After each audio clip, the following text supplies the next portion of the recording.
Hi, I'm Soraya Mia and you're tuning in to AWANI Tonight. Bung Moktar and wife ordered to enter defense over Felcra graft charges. And amid calls for GE15, what are PM's next move? That's coming up.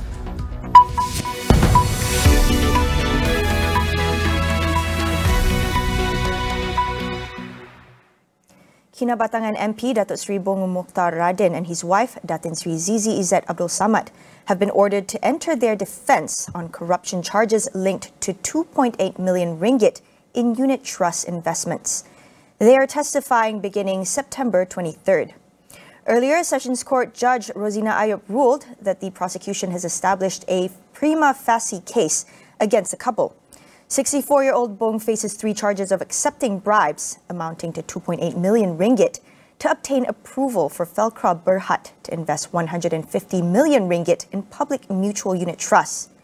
His 44-year-old wife, meanwhile, was charged with 3 counts of abetting her husband in the matter. Bung Moktar was the non-executive chairman of Felcra when the offences were allegedly committed 7 years ago.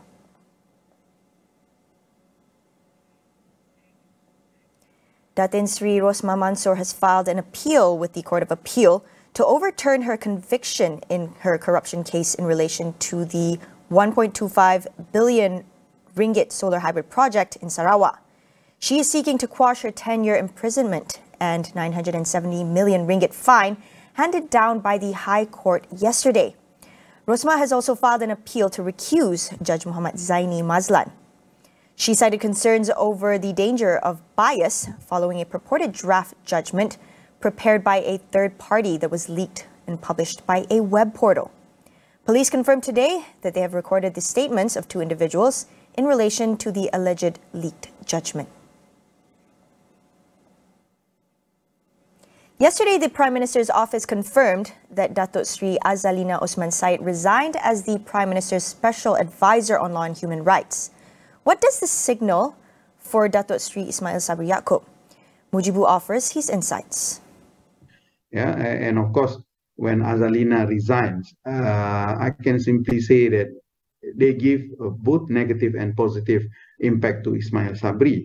One, of course, from UMNO perspective, Azalina resignation will put another pressure to Datuk Sri Ismail Sabri because Azalina usually she has been seen as a very progressive member of UMNO, which does not side with any camp. And of course, with this resignation, it simply shows that Azalina have already decided which camp that he is going to join. And of course, on the Ismail Sabri side, this will give another good and positive sides of him because Azalina, when he made a statement about Najib Tun Razak, give some uprising and dissatisfaction feeling among the neutral because everybody knows that the case is over and you don't have to bring this thing up and try to use this thing to shape the leadership of the Prime Minister. So this will be the negative as well as the positive impact of the Azalina's resignation. Following Azalina's resignation, Mujibu discusses what to expect from UMNO in the coming weeks. We expecting UMNO will create a big reaction to this thing by pressuring the Prime Minister to step down. So this will be the expectation rather than expecting some of the government resignation, especially from UMNO MPs in the government, because we generally know that most of the cabinet members from UMNO were siding the Datuk Sri Ismail Sabri or does not siding which camp, the cabinet gang or the PWTC gang. So the right expectation will be whether UMNO piling up its pressure to Ismail Sabri up to the moment where they dare to sack him as a member of UMNO or as a vice president of UMNO.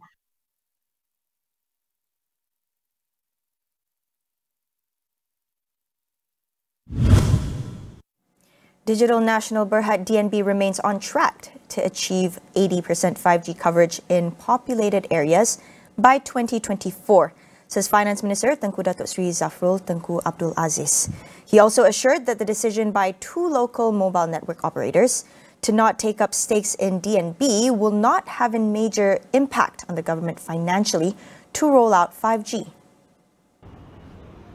4 mobile network operators, Celcom Axiata, Digi.com, YTL Communications and Telekom Malaysia, are standing firm by their respective decisions to subscribe to DNB shares. It is understood that Maxis and U-Mobile declined to take the stake in DNB. Kerajaan hanya ingin memegang 30%, kita nak bagi 70% kepada pemain-pemain industri, ya, ada MNOs in this case. So oleh itu ini melewatkan sedikit signing of the shareholder agreement, kerana kalau mereka diberi dalam proses itu kita telah bersetuju kalau ada yang tak mengambil bahagian, mereka dapat increase their stake lah. Kalau tidak, limited to the 70% divided by the 6 lah. Yes. Jadi kita dalam proses ini sekarang menjemput mereka untuk menaikkan dan mengambil peluang untuk menaikkan pegangan equity di dalam DNB. So proses ini tengah berjalan, mungkin dalam seminggu 2 ni akan selesai lah. Zafrul said it is also possible that shares in the state-owned DNB would be offered to foreign mobile network operators, as some have expressed their desire to contribute to the local 5G network development. We'll take a quick break. Stay with us.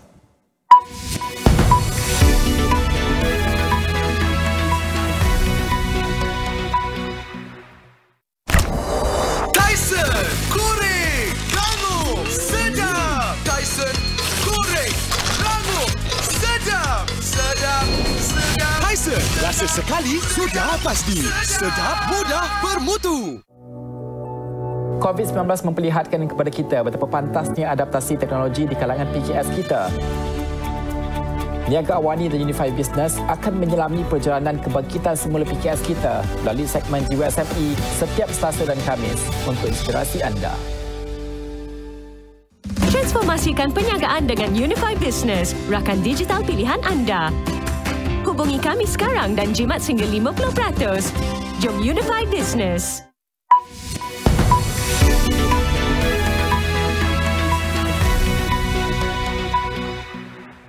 Welcome back. Singapore has carried out 10 executions in 2022 so far, all for drug offences. But following international criticism, could the country reconsider its stance on the use of capital punishment? Speaking on Consider This, Singapore's Minister for Home Affairs and Minister of Law, K. Shanmugam, talks about its effectiveness in countering drug trafficking. If you look at our laws, our position on the death penalty is quite clear. We have it because it has been an effective deterrent for us and it has saved lives in Singapore. So the question is not the death penalty by itself, but whether overall our lives being saved in Singapore. Shanmugam was also asked on whether Singapore would consider abolishing the mandatory death penalty, just as Malaysia has. Once a certain threshold is crossed, in order to have the deterrent effect, people must know that the mandatory death penalty will apply. If we remove that, the deterrent effect of the death penalty would be substantially reduced. So it's not so much whether discretion is given to the judges or no discretion is given to the judges. It's a question of the deterrent effect. The mandatory death penalty has a very high deterrent effect. Now, that means the people who want to bring in drugs know that if they get caught, it's a very high likelihood that they will face a capital punishment. And if you remove that, you dilute the deterrent effect, and the deterrent effect is part of the government's policy against drugs. So we are not likely to change simply because Malaysia changes.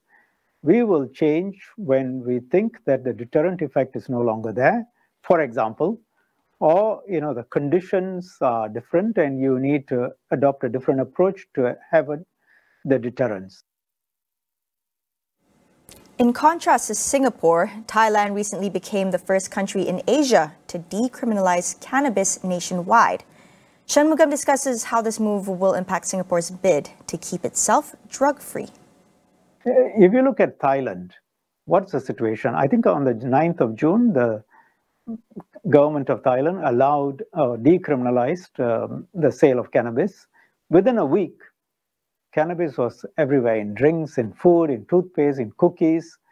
The government had to try then to rein in the effects. It made all government schools cannabis-free areas. It banned smoking in publics. It banned sale to pregnant and breastfeeding mothers and so on. And then it moved to try and protect minors and vulnerable populations. But, how do you, once it's in cookies and once it's in soft drinks and once it's in toothpaste, how do you protect breastfeeding mothers? How do you protect the pregnant women? How do you protect young children? How do you police this? So there are difficulties in controlling once you do this. Would it be a problem? I think the free availability of cannabis in Thailand, to which a lot of Singaporeans go to, and from where a lot of tourists come to Singapore, is going to present more challenges. I'm sure it will.